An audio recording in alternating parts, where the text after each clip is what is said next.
Honestly, out of all of our podcasts, I hope that young men listen to this one. This is the only thing I've ever had beef with you with. What's up? You're married. We're not pregnant yet. Yes. WWE, they do their entrances better than any organization. The entrances are so good.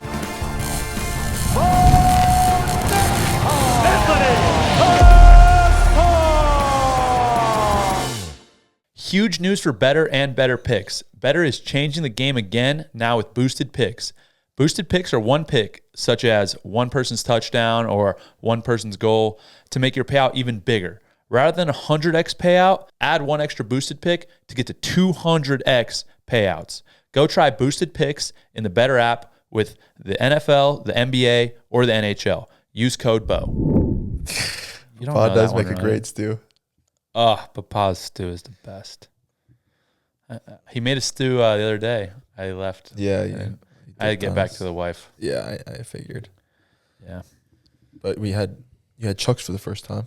Dude, Chuck's is fire, bro. Fire, right? I like that all you get is tell me your number. Yeah. It's not like, oh, I want the wings like this or like that. I want barbecue, I want Get buffalo. out. It's like, you get one type of wing, you tell me how many you want. That's how we do business. We do it right.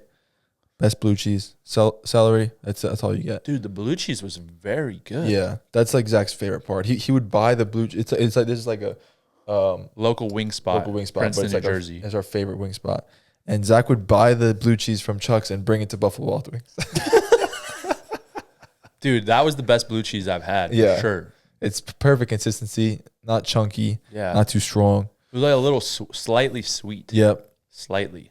Dude. Yeah, it was good. It's a great cap off to the weekend. Yeah, it It's was. just- you got to have some good wings in that layout. It's You just do. You absolutely do. Um. Oh, sorry, Ronan. Didn't see. Oh. What's up, buddy? No problem, guys. Uh, You're married. That's crazy, dude. I'm married. oh my gosh. You're married. We're not pregnant yet, but we don't want to be too far off of Bo and Maddie's child, so Yeah. we'll keep y'all posted. Yo, But I am you know what I married. just thought? What? You're going to hate this. You're going to hate it. I'm so excited. I'm not. I'm so excited. You're going to hate it. I'm not. Yeah, I'm You gonna don't hate think? it. All right, bro. I really pray you have a daughter Why would you say that? first. And my son just ravages her. When When they're of age. When they're of age. What? Oh, that would be amazing, bro. That was the worst thing you've ever said. I told you you're going to hate it. I was trying to let you realize how much you're going to hate what I said. You didn't. I was like, you're going to hate it. You didn't build it up nearly enough, and you said it way too fast. Respectfully, though. If you didn't just spend the worth of my car on the bachelor party, I would leave. Hey, man, we're talking hypothetical. If you said it in a respectful way, I would have been on board. I know. But you did it. I didn't. And had to I would love to have a daughter, honestly, because Or wait. What if she ravages him? hate it even more. We do need to interbreed, but Yeah, we have to.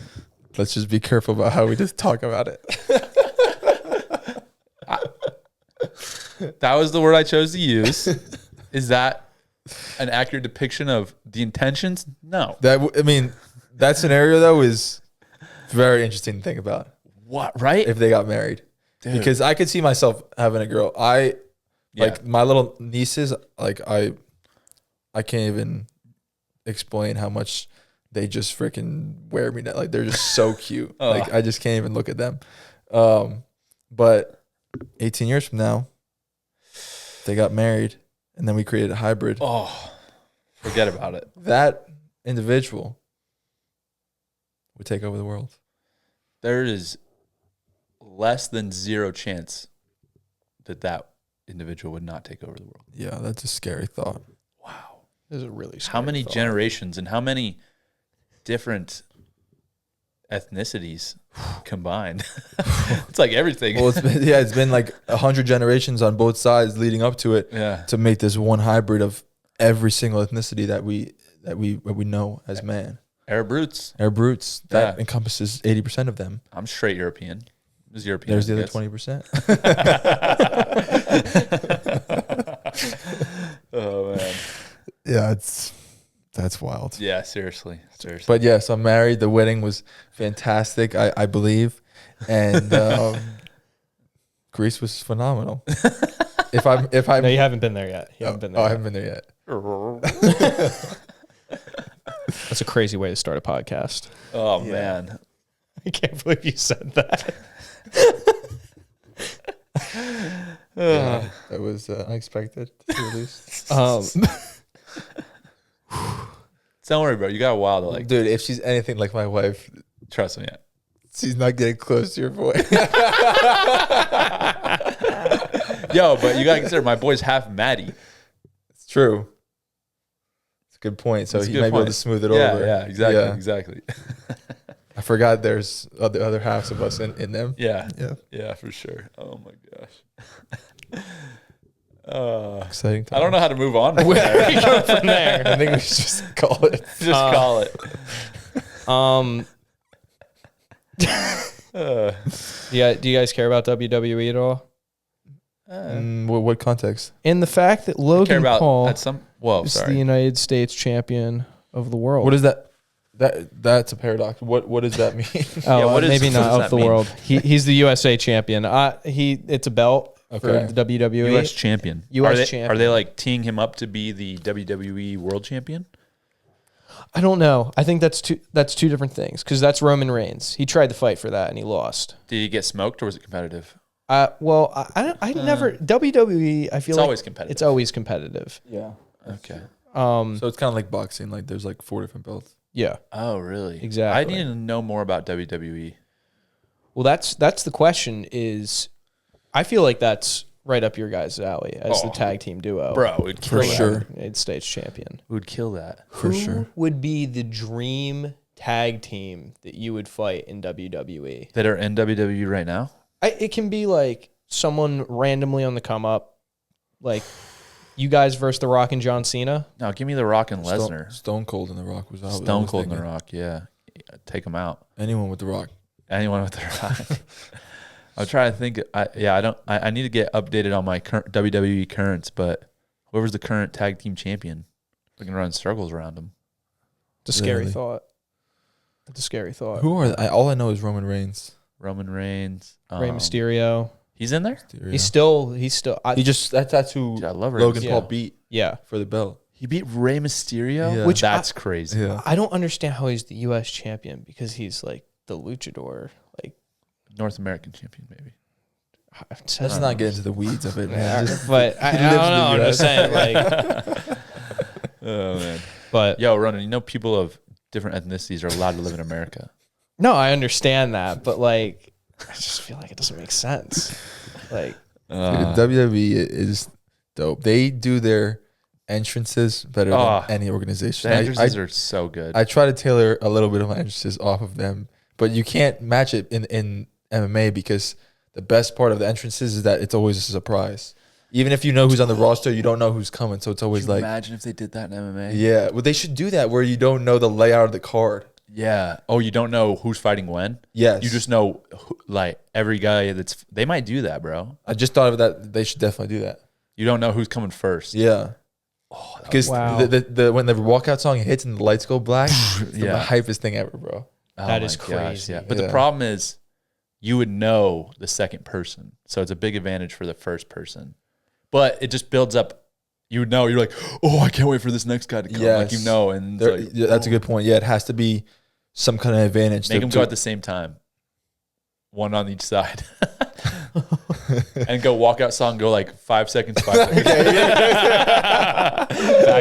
back and forth. No, they should just do like it's a huge advantage to have that first walkout. So like if you're champ, obviously you're walking out first. Right. Like if you're ranked or whatever, like just figure it out. But that would be sick.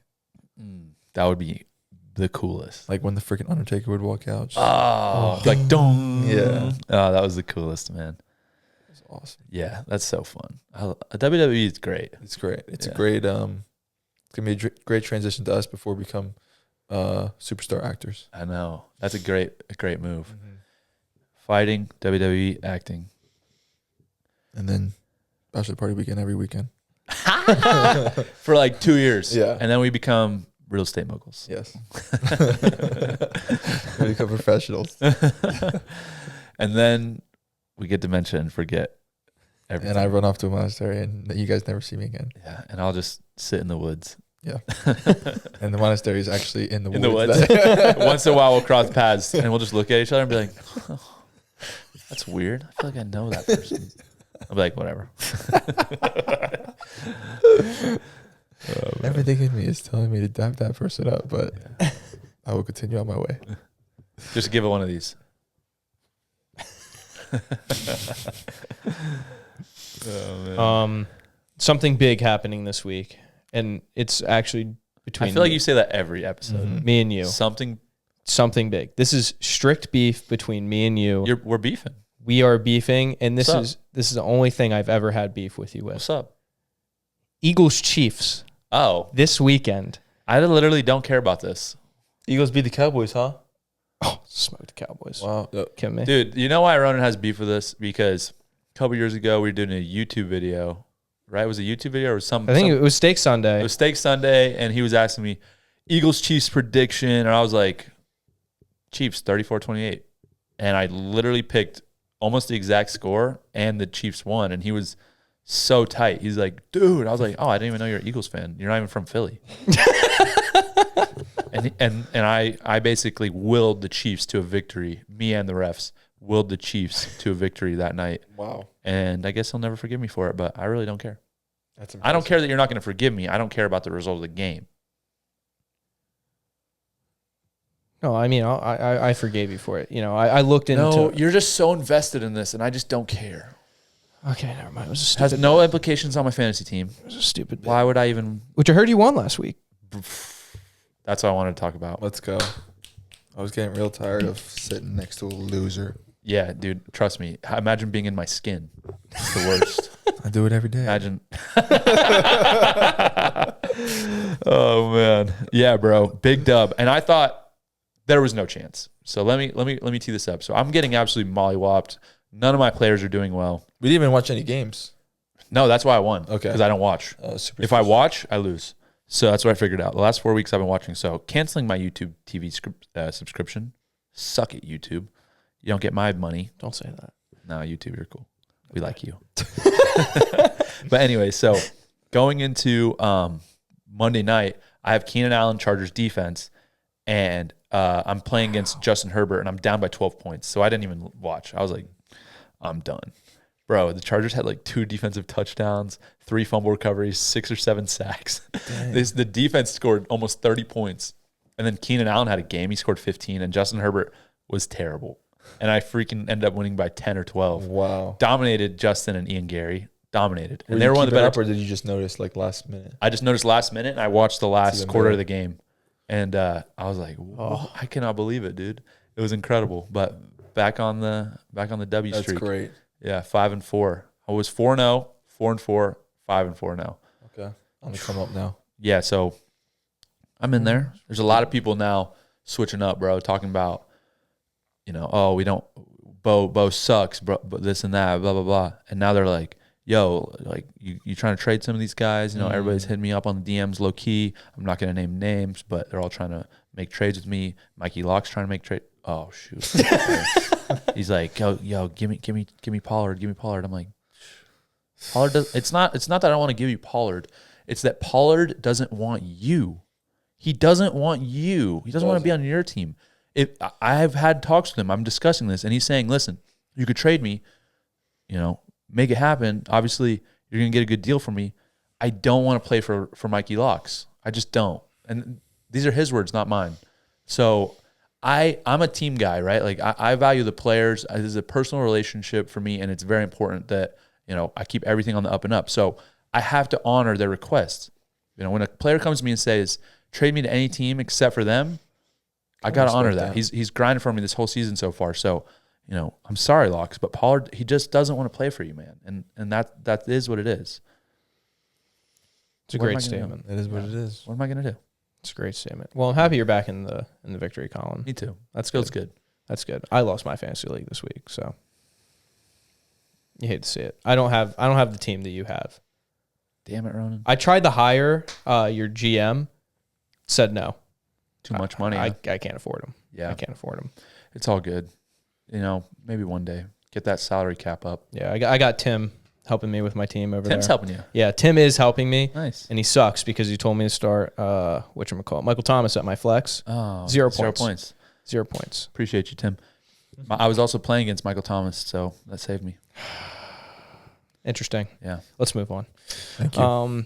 Something that I Give us something of substance. yeah, no, this is the part where you guys are gonna like, and I think that's a question that a lot of people don't answer live, or maybe they do. It comes up on every podcast every once in a while. But the question I wanted to ask you guys is what is your why factor to doing what you're doing? What's our why? What's the why? That's a good question, man. Great question. You want to go ahead? Take a stab at it. I would say my why for MMA or just what I do in general. Like your why for, what you do in general. I would say it's all about growth and improvement for me. So, whatever I'm doing is to become a better version in mind, body, and spirit. So, like MMA as an example, it's a perfect vehicle for me to get across the path of life, if you will, and it brings out a better version of me the more I pursue it. So I can be doing a lot of different things, and I've done other things, but none of them have challenged me in mind, body, and spirit to bring out the absolute best version of me. So that's my main goal is improvement, and I think that's one of the main reasons why we're all here is to evolve in this lifetime, and hopefully that evolution brings you closer to God and leads others to God, and that's like my overall why for most things that I do. Interesting. Yeah, I love that. I thought that was really good. I think that, it's hard to just name one single specific why, but I think a lot of what I do and why I do it just comes from pure love and enjoyment and almost a predetermined kind of gravitational force towards that thing of whatever that I'm choosing to do. I think that there's a lot of things that I've done in my life, a lot of sports I played, a lot of things I've been interested in, and there's been specific things that really grab me to where I just feel pulled to them in a different way. And so, one of my whys, I guess, is just love and enjoyment and a genuine appreciation of whatever that is. And, that doesn't have to mean that it's easy. It just means like that it's all, to me, it's all worth it. And I can see that path of where I'm headed, where I'm, what I'm planning on doing. And also, knowing that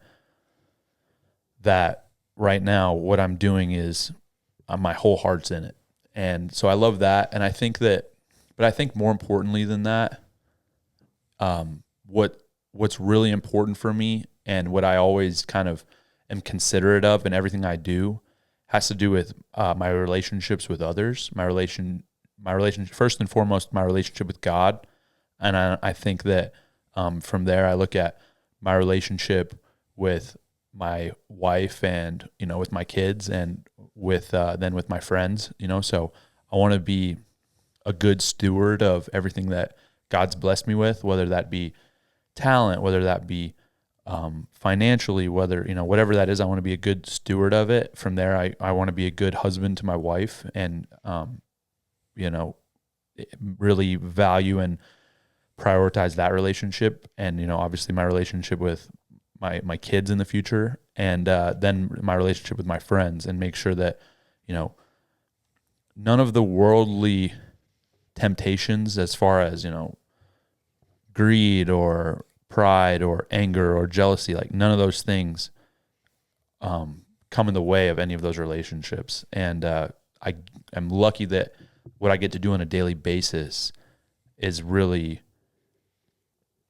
kind of a proponent of that, right? Like I'm with you, I'm with all my teammates and friends every day. And then I get to, you know, wake up to my wife, I get to go home to her. And then eventually, you know, when my son's born, I'll be able to be with him a lot. And so it's always, you know, no matter how much I want to challenge myself in these other areas, I feel like my priority is cultivating the closest relationships that I can with the people who I choose to have in my life. This show is sponsored by BetterHelp. Yeah, I know what you do is very stressful, what I do is very stressful, and you know, a lot of people have a lot of stress in their life. I know we both have used therapy quite a bit, quite extensively to, you know, build some different coping mechanisms and figure out ways to just handle that stress. I feel like it's been, you know, for me at least, something that I'm very grateful for. Yeah, I mean, I still use our sports therapist at least bi-weekly to this day, and I think it has, you know, it has mixed reviews on it from men, like, or even women, just, you know, they're too tough for it or don't want to be vulnerable. But for me, it's been one of the biggest game changers of just, there's only so much you could do on your own. So having someone that you can reach out to whenever you need it is an awesome benefit to have at your disposal. Yeah, absolutely. And if you're thinking of starting therapy, give BetterHelp a try. It's entirely online, designed to be convenient, flexible, and suited to your schedule. Just fill out a brief questionnaire and get matched with a licensed therapist, and switch therapists anytime for no additional charge. Find your bright spot this season with BetterHelp. Visit betterhelp.com/Bo today and get 10% off your first month. That's BetterHelp, HELP.com/Bo. Right. And I think that it's interesting how you're answering that, because do you think that answer would have been the same if it was, let's say, like 5 years ago, you're seniors in college? And how do you think that answer would have, do you think that answer evolved a lot from those 5 years and kind of going forward? Or do you think that that's always kind of been within you and it just wasn't explicit enough for you to kind of say it out loud? I feel like we would probably both answer similar. Like, he's always been super relationship focused and really like evolved in that area. And I've always been more like self-improvement, self-growth focused. And now I think we're both at a point where like we've combined those things. And now I'm working on being more relationship focused, getting married, starting a family, being there more for my friends, spending more time with my family. Like, and I feel like he's, you know, grown in self-improvement and discipline and those areas of evolution in mind, body, and spirit. But we both were at, you know, different stages with both of them. And at least for me, I feel like you're saying, now I'm becoming more well-rounded, but it was always like something on my mind. It's just where we're naturally like tailored to is a little different, right? Yeah, absolutely. I'm 100% in agreement with that. I think initially that if I try to analyze myself really from early college to my senior year, I grew a lot in my relationship with myself because I was just trying to figure out what was important to me. And a lot of times it was, what can I do? Like just basically like what's best for me. And I think that a lot of that stuff I had to figure out.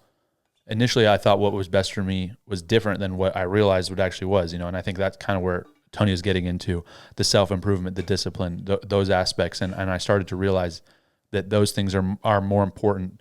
And, but I also realized that, you know, the people around me, that at the end of the day, I want to improve and be my best, and that benefits everyone. Like I like being part of a group, being part of the team, and being my best and being disciplined and improving myself in a way that is partially for me, but also partially for those around me. And I think you're kind of alluding to that, right? Like, you know, you can see that self-improvement and how you're getting better and how you're getting more mature, and now you're seeing a lot of like how that works in a relationship with another person, and I think that those both, when you kind of combine them, when you're able to really value take responsibility and for your actions and the consequences of those actions, and really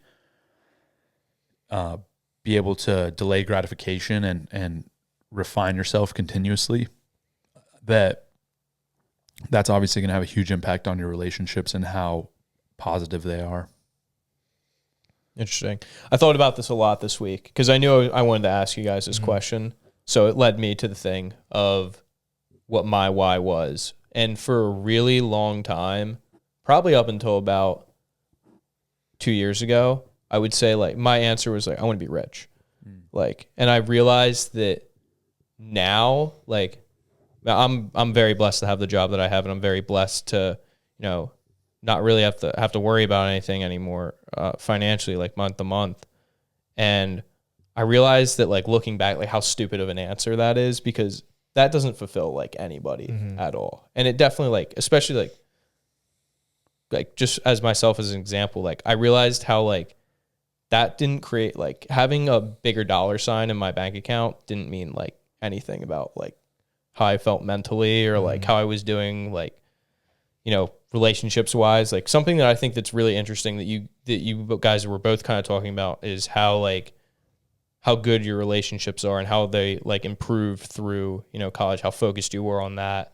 And I think that that's something that I definitely struggled with throughout college, because I was like, fuck it, I'll work. Like, who needs to go out? Like, fuck it, I'll work. And I had that mindset over and over again, and it didn't really click with me until, it paid off, right? Like working really hard and stuff. But there's like, I know that if I looked in my phone, my freshman year of college compared to like now, like way less contacts than I've had before. And like, I haven't texted some people in a really long time. So I think that that's awesome that you brought up like connecting or making sure you maintain those relationships, because you know what, man, no one's ever happy by themselves, just chilling. Yeah. And I think that, one way that we were very fortunate that Tony and I were fortunate to meet each other is because we had very similar goals, and we both had certain ways that we were going about our daily lives to get to that point. And I think that they complemented each other a lot. It wasn't, so we were doing the same things every day, which is a really big part of being in a relationship with somebody. When you're doing the same things, then you're with each other for basically 20 hours, then you're kind of bound to get close to that person. On top of the fact that we had similar goals and similar mindsets and similar aspirations. But then I think that, going back to what I said about where we complemented each other, the way that he was kind of getting to that point was through a lot of it was very different than how it was for me. For me, I don't know, I'd have to think about this more to kind of break it down about how it was, but I just felt like we brought good things out of each other that wouldn't have been brought out without the other. Yeah, I agree. I was talking about this on a podcast the other day, because they asked about us being like linked up as roommates and what I got out of it. And I was explaining how that first year, like you said, we came in with such different perspectives of what it meant to chase the same goal. And I felt like Bo taught me a lot about what it takes lifestyle-wise to do that. And then once it clicked for me, then I took it to like another level. And then he matched up, then he took another level, then I matched up to another, and then we got to this point where we were just snowballing off each other in a positive way, as opposed to one person like pulling the other down. And then it just was like a continued acceleration of improvement to this day. So that's how I kind of see it. And that's a huge blessing to have someone like that in your daily life. That's not like a romantic partner, because it just helps you so much to have that foundation. And that's why I haven't. Whoa. Not romantic. Not romantic, dude. Come on. It's not always romantic. There we go. So that's why I've been blessed to not have to have like multiple friends, because I don't want a lot of friends. So like having someone like him, and then having, you know, my wife and maybe like one or two more, and then my family, like that's all you need is a couple of people that you can fully rely on, that hopefully are on a similar path to you, or at least have a similar mindset. Interesting. Yeah, for sure. No, I 100% agree with that. And I think that something for me that you said that I think was really profound was that it seemed like as we were going through college, as we were getting older, it was like one of us would be in a place and then the other would catch up, and then that person would actually pass them in certain areas, and then this person would be like, oh, we got to catch up. And so it works so well with the way that we pushed each other to be better, because it wasn't like, to most people, I guess if you saw us every day, you would kind of think, oh, we're just moving along steadily. But it didn't really work that way. It was like one person made a big jump, then the next person made a big jump, and then and that's how we pushed each other. Because if we were just like neck and neck the whole time, I mean, that might just kind of stagnate at what it was. Right. I think people get in that habit maybe with their friends. They're all doing the same thing. They're all cool, comfortable with where they're at. But when you see somebody improve, you see that improvement in them, then you're like, dang, I gotta match that. And then maybe you improve even more. And then they see it, and it just becomes a, like you said, a snowball, which I think is really cool, because that to me is kind of a big point of emphasis onto why it worked the way it did. And I think that's how it has to be in a healthy, real, like a healthy friendship. You want, like you there was never a point for either of us, I don't think, where we saw one of us doing really well and felt like, I don't know, those weird kind of feelings. It was like, oh dang, like let's go, let's go, do more.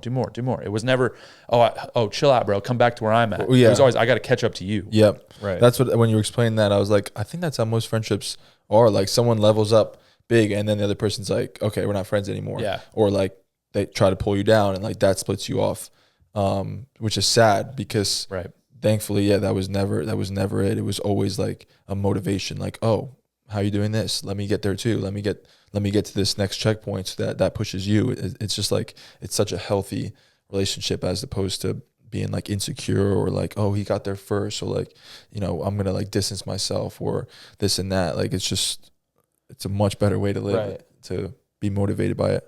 Going back and forth with each other. Yeah, no, that's really interesting, because I've always, like, you know, from an outsider looking in, looking through my lens, watching you guys kind of, like, I'm with you pretty much every day, like watching you guys work, watching you guys like talk to each other. And I think it's very interesting how your dynamic is, in that, you know, something that Bo said after Tony, your first fight, when, you know, Moose's fight, he was, you know, unfortunately he lost. And he said, like, I've never seen Bo so distraught at the fact of like it wasn't him. It was like, it was our brother, you know, and that kind of thing of like feeling that emotion of the team, not just, you know, yourself, you know. And I think that's really awesome that you guys have that mindset, that, you know, it's not just the person in the octagon. It's not just the person, you know, on the sideline. It's everyone together,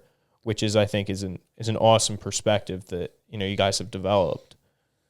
Yeah. I think it's, you know, you can get trapped in that a little bit, but why I feel comfortable feeling that way about certain people, and I think that I feel that way about a lot less people now than what I did years earlier, is just, for me, I don't really naturally gravitate towards like respecting people or putting anybody on a pedestal where I'm like, wow, you know, that person's so amazing. Like, you know, it's never been that for me, even as a kid. You know, I was always a bit rebellious.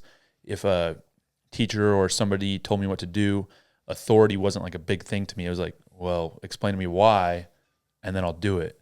You know, I don't really it wasn't just a natural, okay, you have my respect just because of whatever. It's like, you got to get that. And so I think the reason that I feel that way towards Tony, especially, is because I've gotten to see how he lives his life and what he does every day.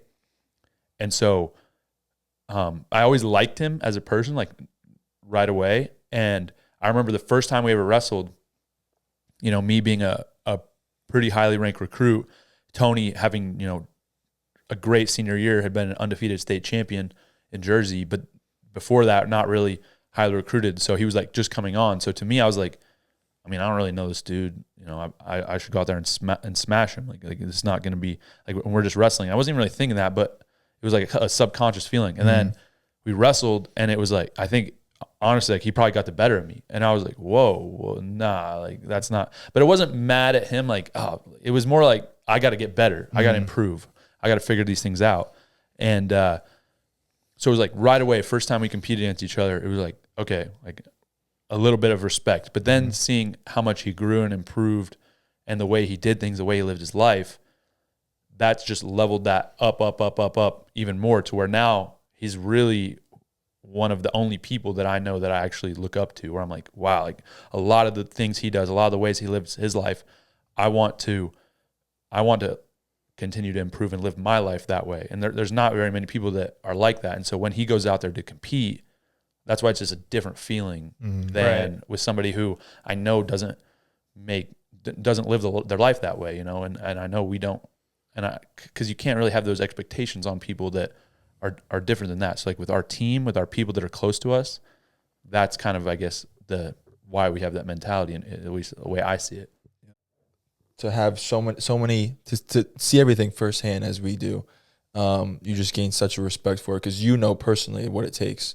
So then you see someone next to you doing the same thing, if not more. It's like, well, now you have full belief in yourself, but then now you have it for another person. So it's like an interesting relationship. So when they go out to do something, like he's saying, it's like, no, this dude, like I would die for him, and I know he would die for this. And so it just wraps you up into it that much more.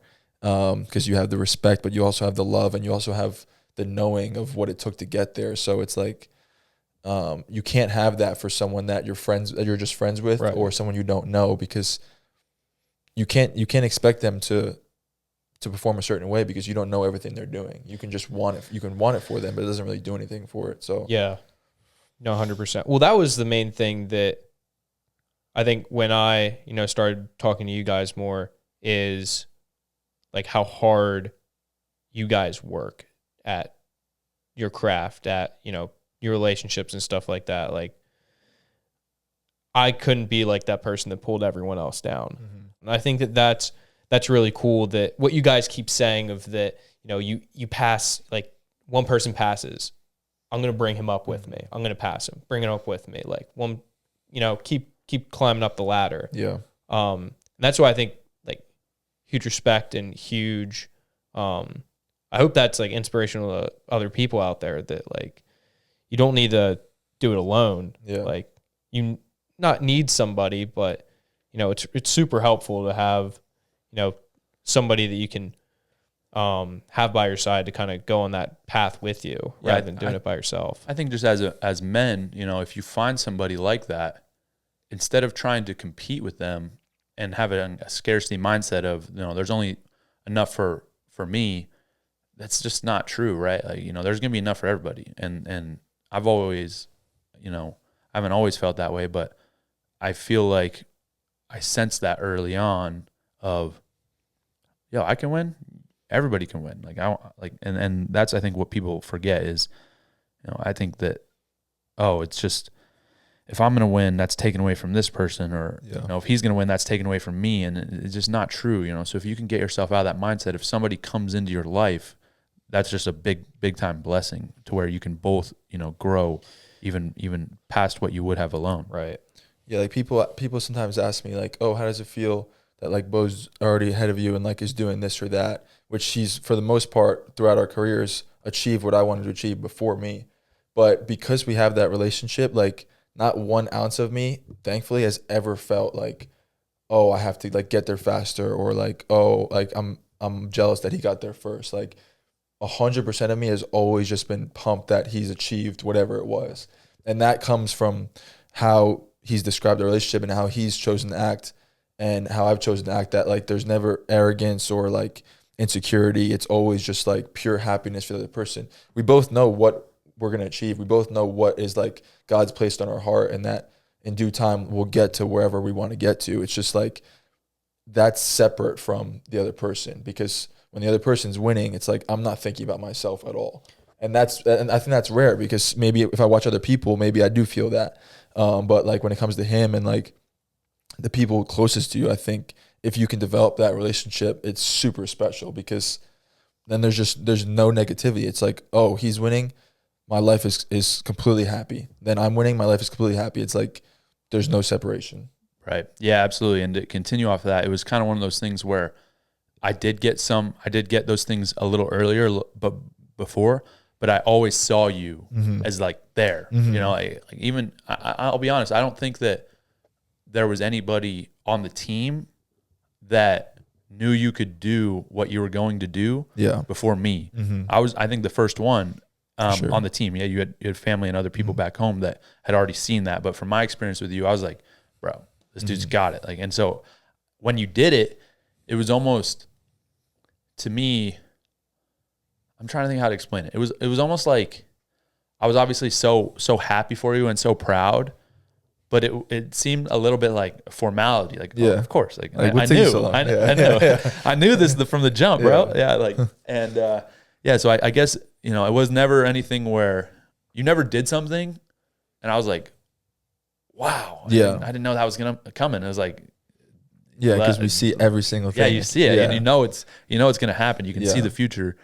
Really, if you choose to spend that much time and visualize and go through that with somebody, then you know where they're headed no matter what. Yeah. And you also you're choosing to be positive and loving about it. Like, you're not like, oh, he's doing this, but he's not gonna achieve it. It's like there's also a level of love and support there that adds to it all. Yeah, absolutely. Yeah, for sure. I think that definitely developed as soon as we started getting on the same page with lifestyle and training. Yep. Where, all right, we're gonna train, we're gonna kill ourselves, and, you know, do this and that, and then when we get home, we're gonna eat a ton of food, and like, not in a fun way, eat a ton of food to where we're uncomfortable, and then we're gonna rest, and then we're not going out, and then on Saturday morning we're gonna destroy ourselves. We're going to take a nap, then we're going to watch a movie. Like, that's our Saturday. So, you know, I'll be honest, there's some things that I won't compromise. Like, let's say in college, I would have never drank a sip of alcohol no matter what, just because I made that decision not to do it.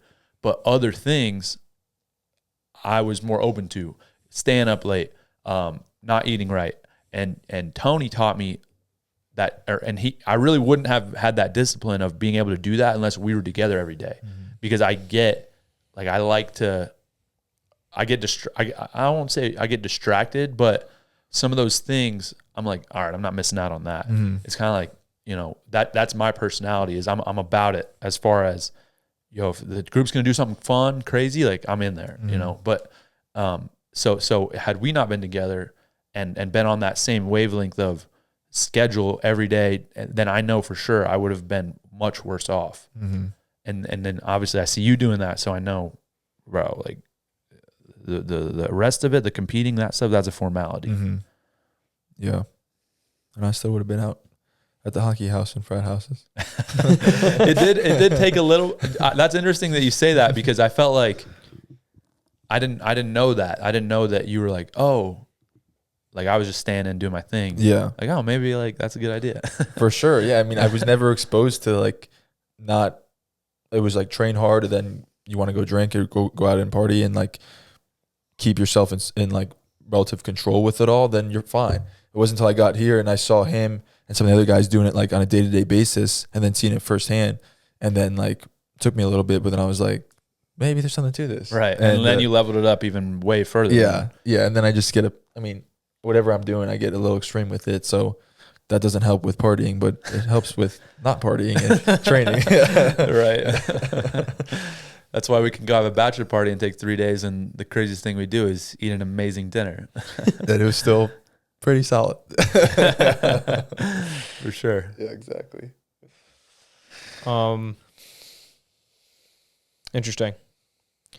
That was a great conversation. I think that's something that it's going to be really cool to look back on. Honestly, out of all of our podcasts, I hope that more young men listen to this one. Me too. Like, just after what we've talked about, it was a great question, Ronan. Great, kind of to kick this off. But I feel like the other stuff is fun. We talk about funny stories and this and that, but I think that people will get the most out of this one. So I hope more, whether you're a wrestler or whatever, or you want to be great, like this is the one they should listen to. Me too. This is what we enjoy talking about most. It's like the meaningful stuff. So hopefully we can keep a good balance of it going forward, continuing. Yeah. Well, I think it, like I say, like this dynamic that we have here, and adding the best looking co-host on the show. I think it's really interesting because I get to hear this stuff every day. And it definitely is rubbed off on me. And I think it's cool when you guys share stuff like that, and it can, if it helps one person, man, like I think that's awesome, especially with you guys, with what you guys do. And, super cool. There's a lot of fans that look up to you, and I look up to you guys as well. So thanks, bro. Thank you, brother. Interesting. Appreciate you. Yeah. But to cap it off, let's do a little battle. We have a very great matchup today, and I thought about this one for a little bit. Tony, don't worry, your stew will be good. This one will be quick. We got a Rhino against a Hippo. Bro. Ooh. I don't believe that. Wait, I don't think that's accurate. This is completely accurate. I found this all on Wikipedia about 20 minutes before you guys came over. Well, based on the stats, it looks like a Rhino will F him up. But I don't know. 8 foot. Hippos are just, I don't think Rhinos are really about that action as far as. Yeah, the eyes look different. Yeah, that Hippo, oh, bro. Dude, forget about it. Yeah, and I think that's a chick. Yeah, definitely. Because she is ready to kill. Yeah. And this guy looks like he's just chilling. Yeah, Rhino versus Hippo. Give me Hippo all day. Yeah, let's take underdog. Wow. Just based on, I think, mentality, demeanor, overall. Hippos kill a lot of people, Dude, too, each they year. more people than any other animal. Yeah. Hippos are the most murderous animals on the planet. There we go. Third largest mammal on Earth. I just think that it would be a good fight, but the Rhino would quit. The Rhino would get like 90 seconds, 2 minutes, 3 minutes in, and just be like, all right, you got it. The Hippo would just maul him over and just stomp on him. He looks like he has all of this for show, so he's like, I'm chilling. Yeah. Hippo looks kind of soft, but. And I saw a video, I know it's a different thing, but I saw a video of an elephant absolutely mauling a rhino. Like really? The rhino was like trying to come out of the element and just bodied him. Wow. Yeah. Then I saw another video of a rhino just wrecking it was a wildebeest or a Cape buffalo. It was a Cape buffalo. Wow. So. How do you think the hippos kill so many humans? They just their mouths open like this and they can just freaking bite them. And they're very aggressive. So if they see you in their territory, they'll come at you. They're not just like, oh, swim by them. Oh, you're good. It's like they swim by you, they're attacking you. Imagine one running up on you like that. Punching in its face. Yeah. No, I'd be scary though. 4,000 pounds. I'd be more scared of a hippo than probably gorilla. Oh, definitely. Definitely. Not even close. I'd probably let the hippo eat me and just rip out of its stomach. Like a superhero movie. Yeah. Like a Guardians of the Galaxy. Cut right down the middle. Hippo, bro. Plus 250. Yeah, give me the hippo. That's nickels and dimes. He's the nickel. I'm the dime. Thanks for listening. I'm the penny. What are you? The penny? Penny, I guess. And we're out.